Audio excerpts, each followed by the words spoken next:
Ringrazio chi ha organizzato qui l'incontro, è sempre bello vedere persone che si appassionano a temi importanti, non facili, ma come qualcuno ha già detto prima, forse il mio quasi omonimo, urgenti. Allora, io passo i ringraziamenti velocemente perché eventualmente dopo qualcuno di voi l'ho già visto, avremo modo di parlare del dibattito in maniera più, come dire, ravvicinata. E vado al tema della serata di oggi che, come è stato già detto prima dall'onorevole Dinca, ha come a tema il diritto di voto, il diritto al voto, eccetera, eccetera. Allora, il diritto di voto è rispettato, garantito, tutelato pure dalla nostra, dalla Costituzione d'Italia, giusto? Però, parlando di Costituzione, a questo punto vale la pena capire di cosa stiamo parlando, no? Perché l'articolo 21 lo garantisce, la libertà di espressione con ogni mezzo, scritto, orale, ormai Facebook e tutto quello che ci vede. Ma di cosa stiamo parlando? Di una Costituzione. Il collega che mi ha preceduto ha posto una serie di considerazioni con a fondamento proprio questo testo, questa legge, questo abbozzo, questo aborto, questo chiamiamolo come vogliamo. E avrei tante cose da dire su questo specie di testo logorroico, ma mi limito a far dire qualcosa a chi magari ha molta più autorevolezza di me, anzi, senza magari, ha molta più autorevolezza di me. Parliamo di Gaetano Salvemini. Proviamo un attimo a introdurci nel tema. Chi era Gaetano Salvemini? Perché pace l'anima sua, è andato a miglior mondo. Gaetano Salvemini era uno dei maggiori storici dell'epoca contemporanea in Italia. Ora, uno dei maggiori, non per dire tutti diciamo di essere i maggiori, no. Qualsiasi docente universitario la prima cosa che ti dice è che è il migliore. Se la gioca con gli avvocati, come gli avvocati, sono tutti i migliori. Bisogna capire a questo punto chi è che ha ragione perché...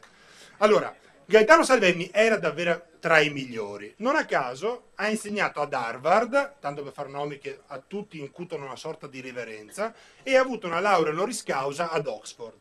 Quindi mi pare che ci siamo, no? Anche per la par condicio ci arriviamo. Gaetano Salvemini scrive a un amico, correva il mese di settembre dell'anno 1947. Come ha detto il collega che mi ha preceduto, vi erano i lavori per la Costituente in corso e dice: ho letto il progetto della nuova Costituzione. Punto. È una vera alluvione di scempiaggine. I soli articoli che meriterebbero di essere approvati sono quelli che rendono possibile di emendare o prima o poi quel mostro di bestialità. Che vuoi fare in queste condizioni oggi? Non c'è nulla da fare. Punto. Scriveva dagli Stati Uniti lui. Bisogna lasciare che la barca vada a mare come può. E bisogna mettersi a costruire un'altra barca.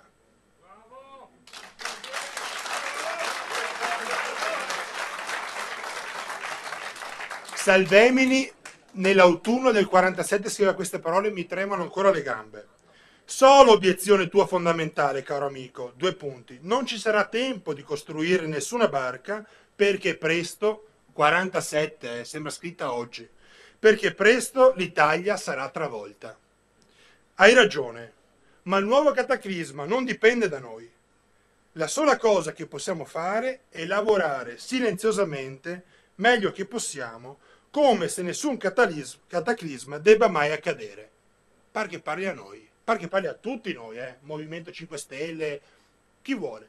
Non abbiamo più tempo, però, di rimanere, come indicava Salvemini, silenziosi. Quello è il problema. Non possiamo più stare in silenzio, non ce la facciamo più. PS, Salvemini, ti sarei molto grato, chiede l'amico, se mi procurassi processi verbali delle discussioni che hanno avuto luogo alla Costituente, di cui parlava il collega prima, sulla nuova Costituzione. Vorrei avere sott'occhio tutti gli argomenti per farmi un'idea della profondità a cui è giunta la scempiaggine giuridica, storica e politica degli uomini politici italiani. Ma vi è di più, perché l'obiezione è scontata e va subito replicata. Uno che parla dagli Stati Uniti non poteva avere le mani in pasta. Andiamo a leggere velocemente chi aveva le mani in pasta. E parliamo non dell'ultimo dei costituenti, parliamo di Piero Calamandrei. Piero Calamandrei a un certo punto dice: La Costituzione è negativa.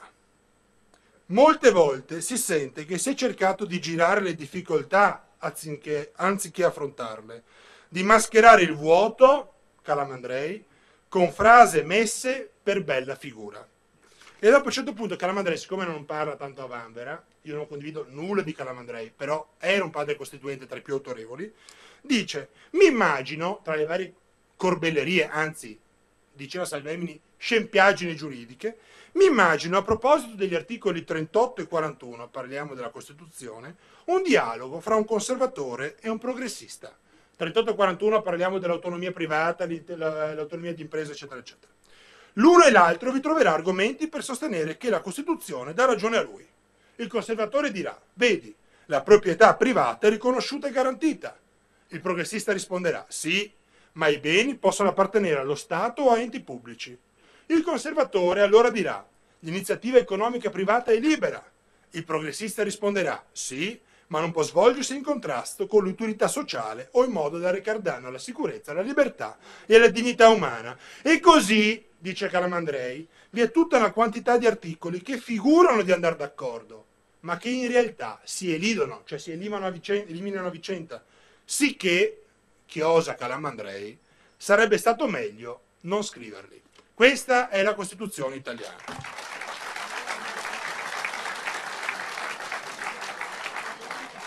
Mi riservo di chiamare un'ulteriore autorevole voce sulla Costituzione poco più avanti, che è il padre Messineo, all'epoca direttore della Civiltà Cattolica. Ma sul punto andiamo avanti, perché a un certo punto qui si parla di diritto di voto, che ho detto finanche garantito da questa corbelleria di testo, non lo dico io, lo dice Salvemini in compagnia con Sturzo, Calamandrei. Guardate, questo testo qui, se volete lo potete anche prendere, la Costituzione criticata, 400 e passa pagine di autori, non di oggi, dell'epoca, fino agli anni 70, che hanno, ovviamente con un'autorevolezza superiore, lo dico per rispetto vostro e mio, di tutti noi messi insieme in un unico cervello, detto quello che è la Costituzione italiana. Messineo lo cito dopo e andiamo a dire invece quello che prima il collega, nel dibattito felice che si può creare in un confronto tra idee, citava in merito, seppur en passant, dell'articolo 5 della Costituzione. A dire il vero anche prima, se non erro, l'onorevole D'Incà lo prendeva in considerazione come punto di insormontabile divieto per qualsiasi espressione del principio di autodeterminazione. A mio modesto punto di vista, a prescindere che la premessa che ho fatto è la Costituzione uguale cumulo di scempiaggini, ma diamo pur fede a questo cumulo di scempiaggini, non ci crede nessuno ovviamente, io per primo, ma facciamo finta. L'articolo 5 in un inciso dice che la Repubblica è una e indivisibile, ma il principio di autodeterminazione non lede il fatto che l'Italia sia una. Nessuno l'ha mai detto che dovesse crearsi un organismo istituzionale interno all'Italia, sarebbe chiamato, se non erro, mi dica Morosini se sbaglio, Italia numero 2, o Italia 2 la vendetta o la vendemmia, o come volete. Una rimane l'Italia e l'altro è un altro ordinamento con un altro nome e un'altra dimensione giuridica. Secondo elemento per capire che, vigente la Costituzione, il territorio italiano può essere ridefinito, perché una è una e indivisibile è indivisibile. Quindi vediamo come possa essere eventualmente ritenuta non, come dire, infranto questa endiadi dell'articolo 5 nella storia repubblicana. Nella storia repubblicana abbiamo un elemento fondamentale, storicamente piazzato e oggi utile da citare e da studiare. Nel 1975, a un certo punto, l'Italia e la cosiddetta oggi ex Jugoslavia, all'epoca era Jugoslavia, firmano un trattato di nascosto, alla faccia di quello che ci piazzava all'epoca Presidente del Consiglio, ma come quello di oggi, voglio dire, rumore all'epoca, che qualcuno di noi può aver conosciuto, eccetera, di nascosto, perché dopo alla fine ce l'hanno palesato solamente dopo 6 anni che venivano fatti interpelli, è venuto fuori, sì, stiamo prendendo accordi con la Jugoslavia, il cosiddetto trattato di Osimo. Osimo è una cittadina nei pressi di Ancona, il quale ridefinisce in maniera del tutto illegittima dal punto di vista del diritto internazionale un accordo che è stato preso al termine della seconda guerra mondiale per ridefinire qual era la gestione territoriale e amministrativa dell'ex, perché ormai era ex, territorio libero di Trieste e di alcune zone intorno, una volta italiane, ora non più, purtroppo. Anzi, una volta veneziane, ora non più, purtroppo. Allora, la questione è stata questa. Con l'articolo 5 della Costituzione, il trattato è di rango internazionale, quindi tu dici, beh, no, è stato approvato dal Parlamento. Il Parlamento ha ritenuto configurato, nonostante la presenza dell'articolo 5 uguale elemento di scempiaggine, quello che era una legge del Parlamento per dire che era giusto, corretto, costituzionalmente coerente e garantito limitare una parte di quello che era il territorio attribuito, zona A, zona B, all'Italia per destinarlo alla Jugoslavia. Lasciamo perdere cosa è stato fatto per gli esuli, perché purtroppo nel 75 metà di quelli erano morti e alcuni erano riusciti a rincasare, ma lasciamo perdere. Questo per dire l'elemento storico, dopo aver esposto l'elemento teorico sull'articolo 5, 1 indivisibile. Ma andiamo di più. Di recente, di recente, in un parere consultivo della Corte internazionale di giustizia, ONU, parliamo dell'ONU ovviamente, è stato sottoposto all'esame di questa Corte il caso del Kosovo. Allora, il caso del Kosovo, lo dico brevemente, era una regione sottoposta alla sovranità della Serbia, post scioglimento come neve al sole della cosiddetta Jugoslavia, il quale, il Kosovo, con una decisione autonoma, mai garantita, mai permessa dall'ordinamento internazionale, mai, ha deciso a maggioranza, a dire il vero era l'unanimità di presenti dei parlamentari, perché chi non ha votato, chi era contrario si è astenuto, una dichiarazione di dipendenza dalla Serbia, 2008. La Serbia cosa ha detto? No, beh scusa, cosa fai? Te ne vai via da solo? Non ho capito, come l'Italia dice no, dove vai Venezia? Da solo? No, non puoi mica farlo, Tanto sono d'accordo, sono sicuro di aver ragione, chiamiamo l'interpello all'ONU e diciamo all'Assemblea delle Nazioni Unite, diciamo guardate questo qui se ne sta andando da solo. Allora cosa dicono? Pongono la questione alla Corte internazionale di giustizia e dicono una dichiarazione di indipendenza è legittimata dal diritto internazionale? Il parere emerge a luglio del 2010 e il parere a luglio del 2010, il collegamento nostro è sempre la scempiaggine dell'articolo 5 della Costituzione, a luglio del 2010 ci dice, paragrafo 80 del parere, guardate che la dinamica per la quale bisogna mantenere l'integrità territoriale non vale mica per la gente che si autodetermina dal basso. Non vale. Perché? Perché il diritto internazionale, ossia l'integrità territoriale deve essere mantenuta, vale solo, dice la Corte, per gli Stati. Il Kosovo non era ancora uno Stato, il Veneto non è ancora uno Stato, quindi può automaticamente non essere sottoposto a quello che era appunto il vincolo dell'integrità territoriale. E cos'è il vincolo dell'integrità territoriale se non quell'inciso tra virgolette della scempiaggine dell'articolo 5, ossia una e indivisibile. Andrei avanti su questioni qui, però mi vengono in mente esempi ulteriormente storici per capire che la dinamica evolutiva degli stati ci permette di dire che è una dinamica di autodeterminazione. Se non vogliamo la violenza, non vogliamo la guerra, ovviamente. Dopo, io sono per la pace, sempre. Se non vogliamo violenza e guerra, è sempre stata una storia di autodeterminazione. E quando non vi è stata permessa, è successa la violenza e la guerra. Potremmo partire, citando gli ultimi 3 secoli, dal 1776. Credete forse che il Regno britannico concepisse all'interno del suo ordinamento la possibilità che le cosiddette colonie degli adesso Stati Uniti se ne andassero per i fatti suoi? Era concepito dall'ordinamento del Regno britannico, che peraltro non ha nemmeno una Costituzione, almeno loro questa cosa ce l'hanno di intelligente, che se ne andasse qualcuno per i fatti suoi? No, non era previsto. Ma adesso se voi andate in giro ancora riusciamo a dire in maniera con cognizione di causa e senza essere derisi come degli imbecilli che gli Stati Uniti sono la colonia della Gran Bretagna? Riusciamo ancora a dirlo? No, anzi. Sapete che sono due paesi divisi dalla lingua perché, voglio dire, secondo elemento, e parliamo dell'Ottocento, tutta l'America Latina, espressione continua di autodeterminazione dei popoli. D'altra parte lì si è sviluppata anche tutta la dottrina che ha poi dato vita a Montevideo. Ma passiamo al Novecento, esempi molto recenti di principi di autodeterminazione non previsti all'interno degli ordinamenti, come adesso in teoria non lo prevederebbe l'articolo 5, salvo quello che ho detto prima sull'una e l'indivisibilità storicamente effettuata con il trattato di Osimo, è la Cecoslovacchia.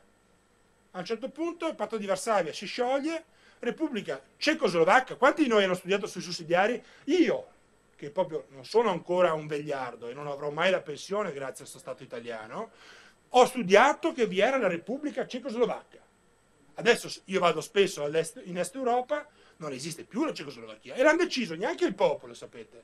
A tavolino, ai parlamentari, facciamo la Repubblica Ceca e la Repubblica Slovacca. Ma l'ex Jugoslavia. A un certo punto abbiamo visto che c'era Croazia e Slovenia, Serbia, ma la Repubblica URSS, la famosa URSS, che già il nome faceva paura un tempo, adesso fa paura con altri, vuol dire, metodi, eccetera. Ma a un certo punto cosa è successo? Si è sciolto come neve al sole e nessuno ha detto che vi era un problema. Di per sé l'URSS, bisogna essere onesti, era l'unica Costituzione, quella dell'Unione Sovietica, che permetteva l'autodeterminazione dei popoli. Sapete, quando era forte poteva anche permetterlo sulla carta, perché poi de facto bastonava quanto doveva bastonare, anche oltre i suoi confini. Dovrebbe ricordarselo l'ex Presidente della Repubblica Italiana coi fatti d'Ungheria, che adesso sembra un senatore della parte. Un imperio. La questione di fondo, e lasciamo perdere il povero Giorgio e la sua pensione dorata, la questione di fondo a cui volevo mettere a tema, e torno quindi al titolo della serata, è che il diritto di voto non può essere negato, a meno che non si riconosca di vivere in una dittatura.